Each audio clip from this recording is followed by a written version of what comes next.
नमस्कार शेतकरी मित्रांनो, पुनश्च एकदा स्वागत आहे तुमचं आपल्या ग्रेट शेतकरी यूट्यूब चॅनलवर। बघा शेतकरी मित्रांनो, महाराष्ट्रातील वेगवेगळ्या कृषी उत्पन्न बाजार समितीचे आपण तूर बाजारभाव या व्हिडिओच्या माध्यमातून आपल्या समोर आणण्याचा प्रयत्न करत असतो।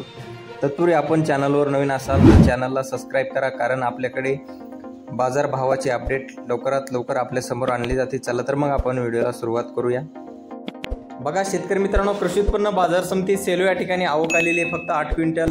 जास्तीत जास्त दर आहे 11,400 रुपये क्विंटल आणि सर्वसाधारण दर आहे 11,400 रुपये क्विंटल जात आहे लाल तूर। बघा तसेच पुढील बाजार समिती पैठण या ठिकाणी आवक आलेली 2 क्विंटल। जास्तीत दर आहे 10,400 रुपये क्विंटल आणि सर्वसाधारण दर आहे 10,400 रुपये क्विंटल। तसेच पुढील बाजार समिती बघा हिंगोली या ठिकाणी आवक आलेली 100 क्विंटल। जास्तीत जास्त दर आहे 11,500 रुपये क्विंटल, सर्वसाधारण दर 11,200 रुपये क्विंटल जात आहे गज्जर तूर। बघा तसेच पुढील बाजार समिती अमरावती या ठिकाणी आवक आलेली 1596 क्विंटल। जास्तीचा दर आहे 11,900 रुपये क्विंटल, सर्वसाधारण दर आहे 11,550 रुपये क्विंटल जात आहे लाल तूर। आणि बघा तसेच पुढील बाजार समिती चिखली या ठिकाणी आवक आलेली 55 क्विंटल। जास्तीत दर आहे 11,300 रुपये क्विंटल।